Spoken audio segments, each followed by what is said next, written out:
So last class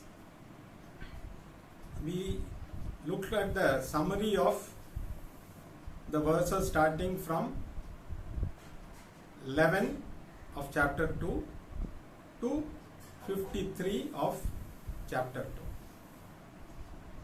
These verses, the teaching starts from verse number 11, as we know, and up to verse number 53, Krishna had actually completed whatever he wanted to say. So we had seen the summary of because the entire teaching is there in these 43 verses from 11 to 53. From now on, what is going to happen is, based on the doubts raised by Arjuna, Krishna is going to further elaborate the topics that he had already covered in these 43 verses. So 54 onwards, 54th verse now, it starts with Arjuna asking his doubt, and then from there onwards again Krishna is going to clarify his doubts and expand further. So the whole teaching is now going to be more in depth. So he had broadly covered the topic from 11 to 53. Now he is going to discuss threadbare, because Krishna himself knows the doubts that will come. So he knows Arjuna is bound to have some doubts, and that is the teaching. So first you teach, you allow the person to listen. When the student listens fully, then he starts getting doubts in his mind. So he clarifies these doubts. So again, that is how the teaching proceeds. So now, having completed his teaching, now Arjuna is going to ask his doubt. So we will first start with verse number 54. Arjuna uvacha sthita pragyasya ka bhasha samadhistasya keshava sthita dhihi kim prabhashet kimasita vrajeta kim. So now, having listened to Krishna from verse number 11 to 53, Arjuna now has a doubt. He has understood something, because the doubt he asked is not just a casual doubt. Having understood to a large extent, now he asks him a question. O Krishna, what is the description of a wise person? And he has coined this word. Krishna has not used this word. Arjuna has coined this word for a wise man as sthita pragya. Because Krishna in the previous verses, nowhere he has mentioned this. So that means Arjuna has understood mostly, or at least to a large extent, what Krishna had conveyed. So that is why he asked this doubt.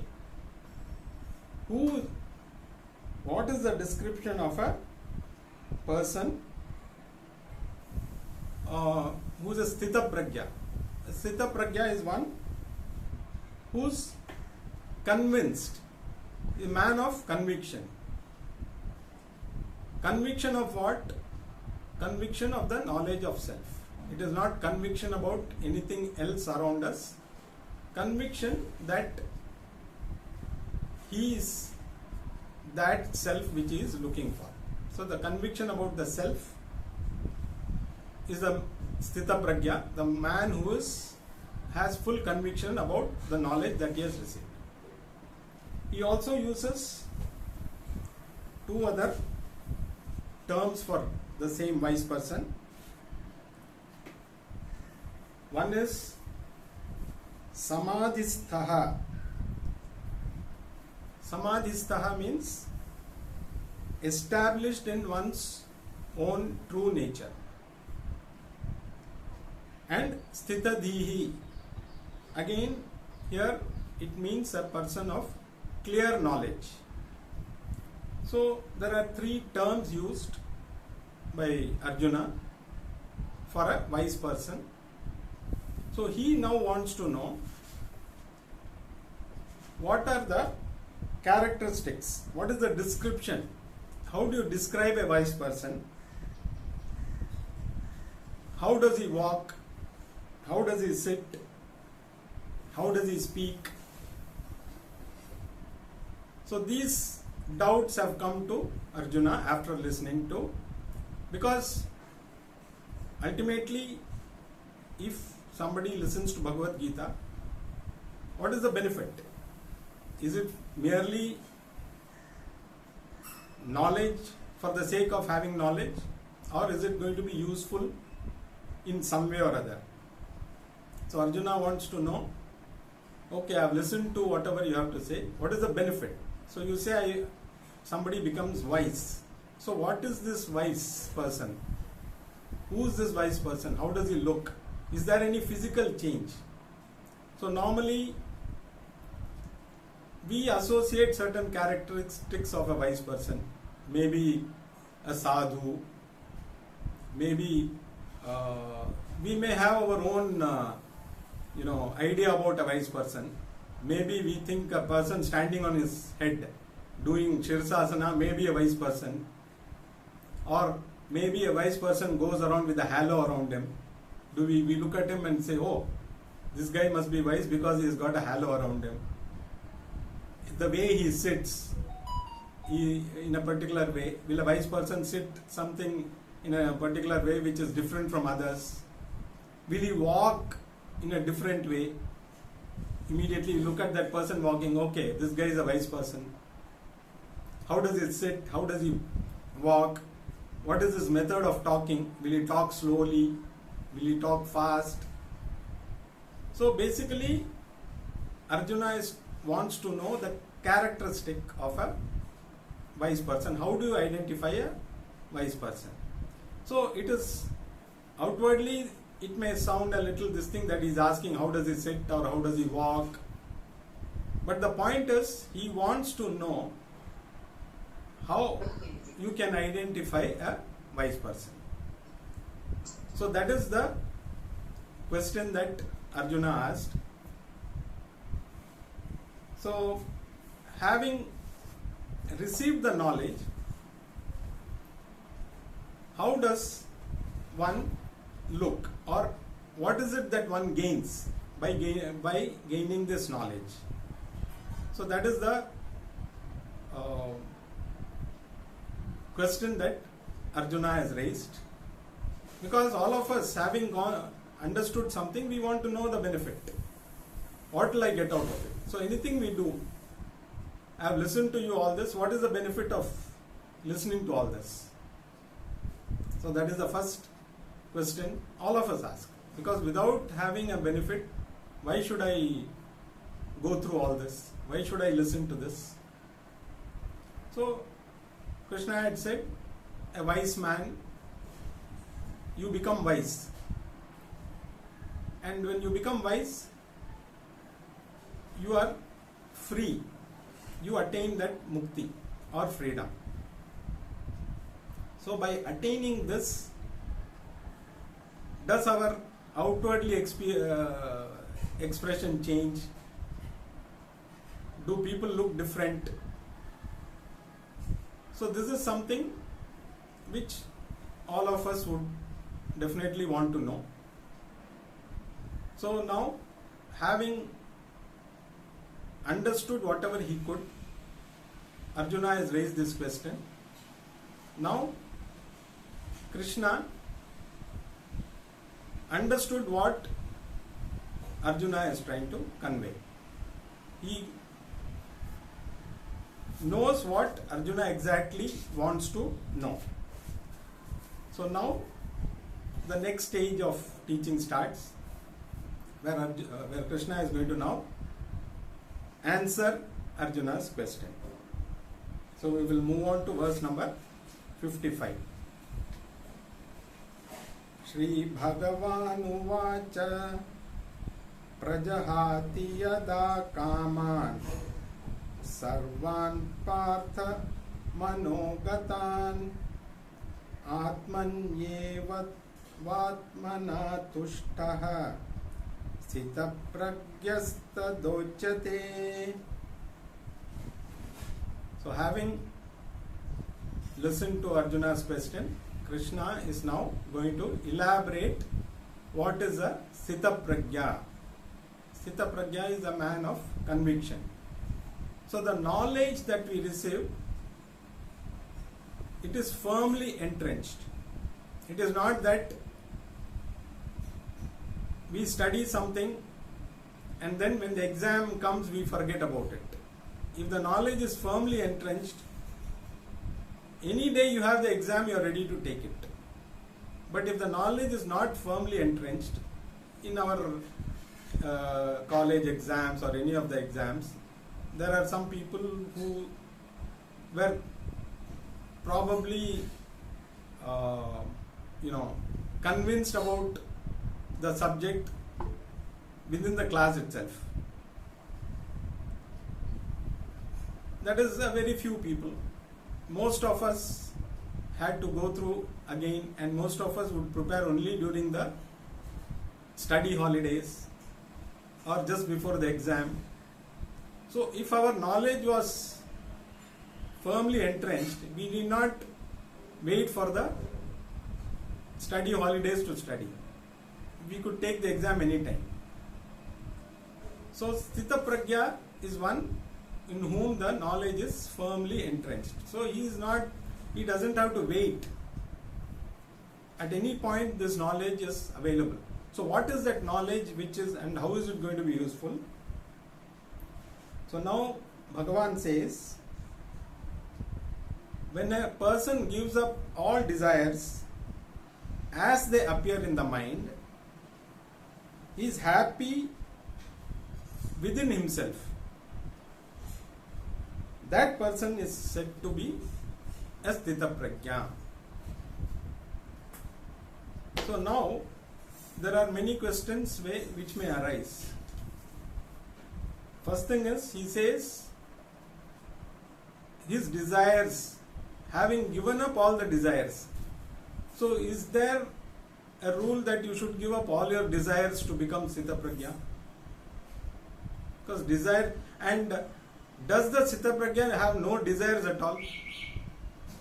Will he not have any desires? Then what is the point in him? How will he be happy? See, basically we are happy when our desires are fulfilled. Generally. So if somebody doesn't have desires, will he be happy? He doesn't have anything to fulfill. So when you don't fulfill something, how will you be happy?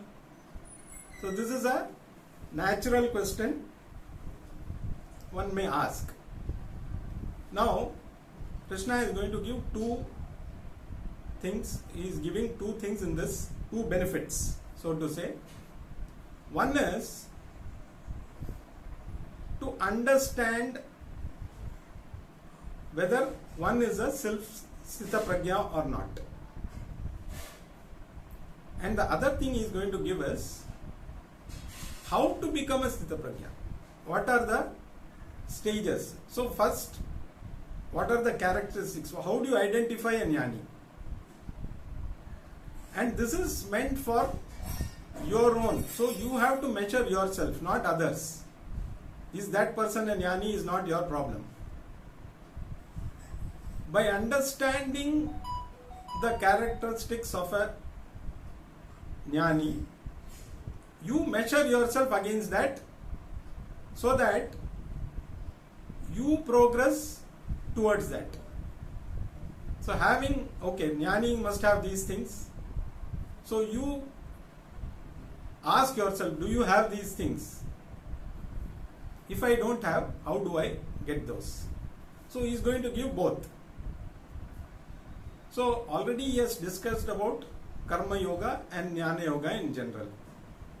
And to come to Jnana Yogyata, to get the yogyata for gaining the knowledge, you should have practiced karma yoga. So the karma yoga attitude only prepares you for jnana yoga.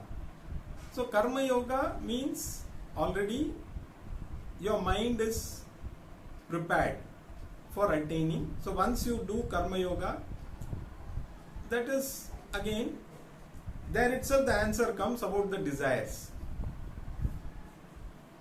You continue to do what you do, but you don't wait for the results, or you accept the results as you get them. So desireless doesn't mean there is no desire. You have no binding desires. Since you don't look for a result, since you are not bothered about the result that comes from the action, it becomes a non-binding desire. You continue to do. Whatever comes, you accept that. So those desires are non-binding desires. So when Krishna says a jnani has given up all the desires, it doesn't mean he has no desires. See, even Krishna would have had a desire to teach. Otherwise, why should I have taught Arjuna in the middle of the war, standing? So he must have had this strong desire to give all this knowledge to somebody. Or Vyasacharya would have had this strong desire to write all these epics and everything that has been given by Vyasa. Without a desire, he could not have written the Mahabharata. He could not have written all the Puranas. So there was a desire, but those are not binding desires. So desires, then if you go by that definition, then even Krishna would not be a jnani, because he also had a desire. So no desire doesn't mean there is no desire at all, in the sense that there is no binding desire. So we have to differentiate between what is a binding desire and what is a non-binding desire. A binding desire is one which binds you to the result. You are disturbed by the outcome. You do an action, you expect a result, it doesn't come the way you want, your mind is disturbed. So that is called as a binding desire. A non-binding desire is a karma yogi who continues to do action. Whatever results come, he is not bothered about the effect of them on his mind, because his attitude is one of karma yoga. So jnani doesn't have any binding desires. That is what is meant by giving up all the desires. So it is not, we must be very clear that desires are not taboo. Desires are required. Even to gain moksha, we have to have a desire for moksha. Otherwise, why should we study all this? So jnani doesn't have any binding desires. He continues to revel in his own self. So he doesn't need any external support to be happy. Suppose a country is self-sufficient in food grains. You don't need the support of any outside country. You don't need to import.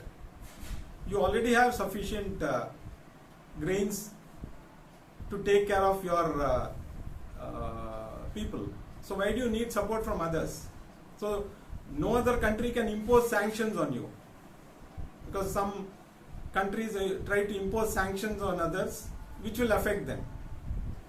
Because if somebody depends on import of, say, petroleum or petroleum products, and another country imposes a sanction on them, then this country will suffer. But a country who's, say, the Gulf countries, they are self-sufficient in petroleum products. So if somebody puts a ban on them, impose a sanction on them, it is not going to affect, they are going to laugh. What are you trying to say? People depend on others, I don't depend on you. Similarly, a jnani is self-sufficient in happiness. He doesn't have to take the help of any external factor to be happy. Because the happiness is within himself. He understands that happiness and he is enjoying that happiness. So if somebody says, okay, why don't you try this? This is a very good sweet. Okay, but the jnani is not depending on that sweet for his happiness. He will enjoy the sweet. Okay, nice. But his happiness is already there.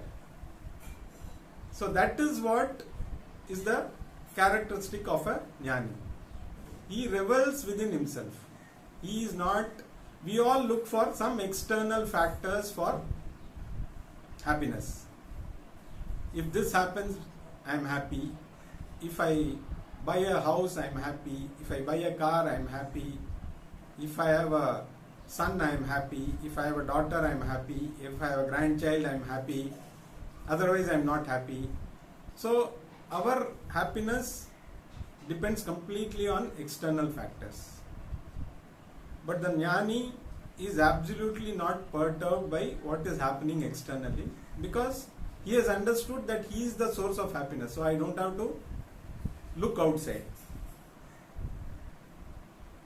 So you can understand from this where you stand.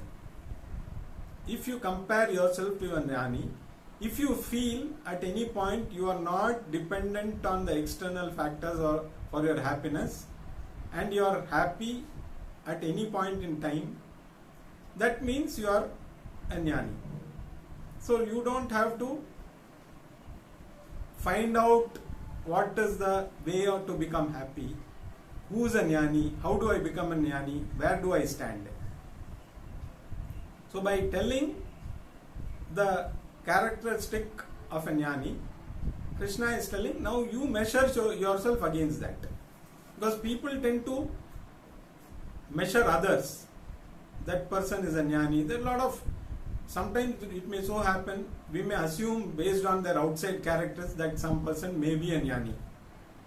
But he may not be. On the other hand, there may be a person whom you never will think even, he may be amongst us. Even sometimes there could be you may think somebody is a madman because he is laughing by himself without any need to. Who knows, he might be a jnani. He might be smiling out of his self happiness. He is not depending on others. For others he may look like a madman. So nobody can judge anyone. Anyone cannot be judged by others. Only the person himself or herself knows where the person stands. And if somebody claims that I am a jnani, you can be sure he is not one. Because a jnani will never do that. So beware of people who claim themselves as self-jnanis. So these people are actually more dangerous because they may mislead you. So don't judge others, judge yourself against the characteristic of a jnani. A jnani revels himself, he has no binding desires. So these are two things which Krishna says. So if you have these two, definitely you are going to be a jnani. Or if you are proceeding towards that, definitely you will be reaching that stage. So you know exactly where you stand, how many binding desires you have, how many non-binding desires you have. So it is only a self-analysis, and by that you will understand you are going to be or you are in the right path to become a jnani. Okay, now I have certain binding desires. If I manage to remove those, then I don't have to worry about the desires. Similarly,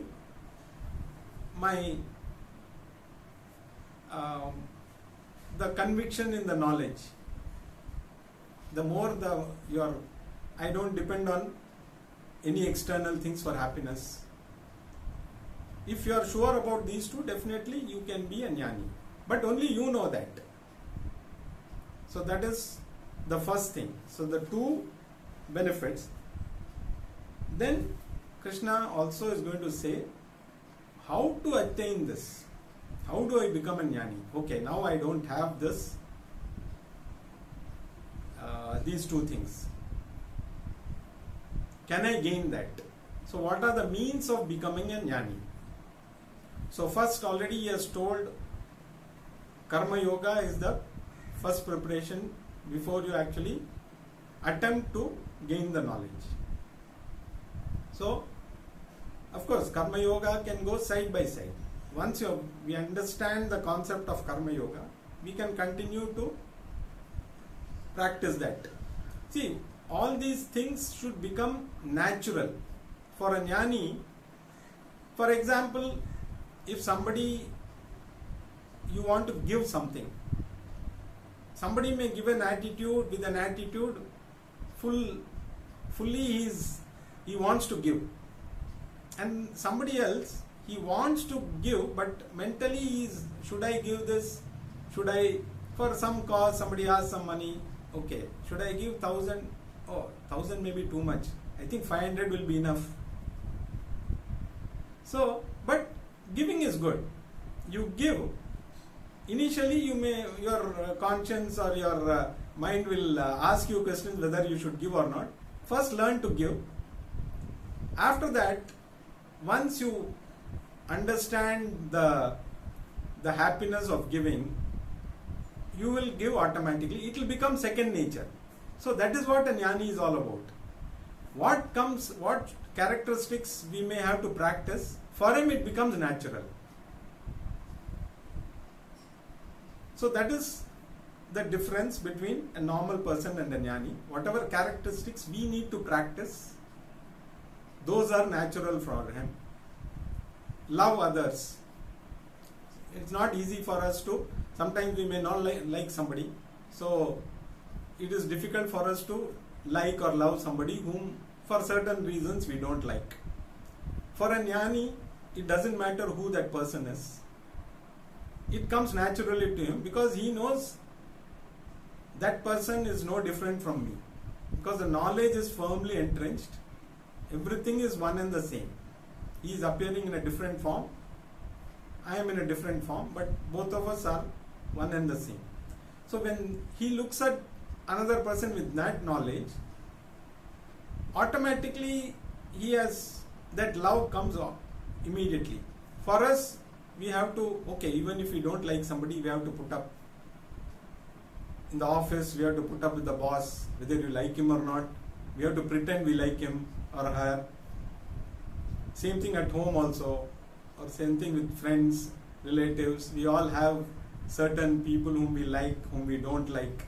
So all this is there. But for a jnani, all these things comes naturally.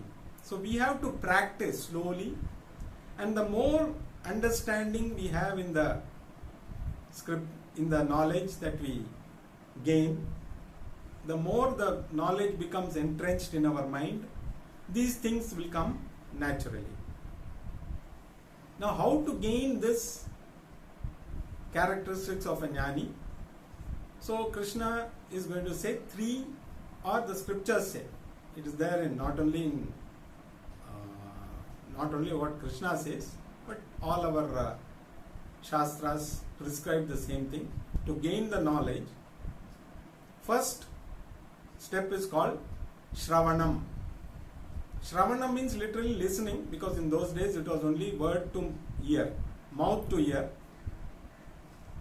So Shravanam is gaining the knowledge, receiving the knowledge.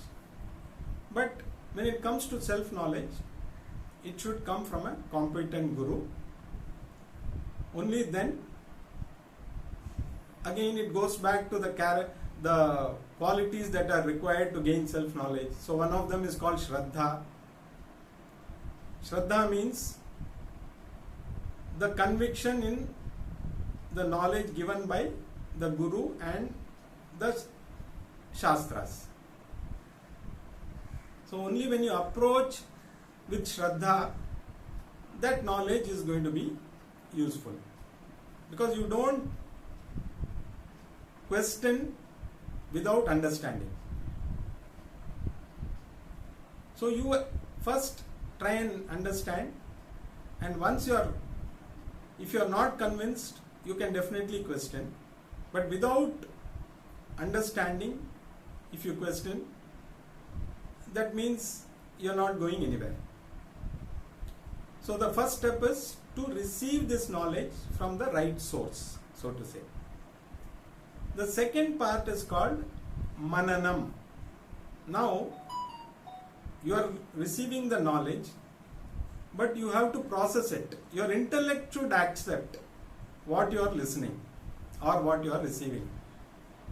Suppose I show you a photo of an apple and say this is guava. Now, because I am saying so, you should accept. You will say, okay, since you are saying, I'll accept that. But will your intellect accept that? Because you know definitely it's not a guava, it's an apple. So, mananam is processing this knowledge, and your intellect deep within, it should be logical to you, it should be acceptable to you. So you process this knowledge until this conviction comes. That is why now Arjuna had a doubt. So first he listened. He received the knowledge that Krishna gave to him. Then he raised a question.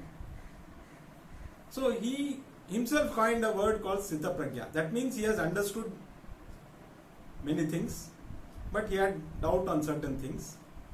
So as you receive, you process, or later also you can process, because Shravanam and Mananam can go together. So once your intellect is completely convinced, that knowledge becomes firm. Now, having received this knowledge, do you become okay, I understand I am not the mind, I am not the body, I am something other than these two, so I am the Atma. Good. But how is this knowledge going to help me? That is why there is a third step called Nitidhyasanam. The second step only increases your IQ. But all this knowledge, if is not useful when you need it. For example, now Arjuna, after this knowledge, if he is totally convinced, how he is going to fight? Because he was not willing to fight, because he was emotionally not ready. He was having lot of doubts. Now, having received this knowledge, will he be ready to fight? Okay, now I am Brahman. I know I am Brahman. So now I am ready to fight. So, but when he looks at his uncles or cousins or this thing, again that knowledge may not be available at that time. So, this knowledge or the IQ has to be converted to EQ, emotional quotient. So the process of converting IQ to EQ is called as Nitidhyasana. So these are the three stages to become a jnani. So first, we understand what are the characteristics of a jnani. One is who has no binding desires, and one who doesn't depend on external factors for his happiness. He revels in his own self. Now, how do you achieve this? Through these three things called Shravanam, Mananam and Nitidhyasanam. So, for all of us, it is applicable if we want to become a jnani. So, first is we have to practice Karma Yoga. There is no choice, because unless we practice Karma Yoga, the mind will never be prepared for the knowledge. And once you gain that mind which is ready for knowledge, then the knowledge, how do you receive it? First is to get it from the right source, then it should be acceptable to you, so you question, you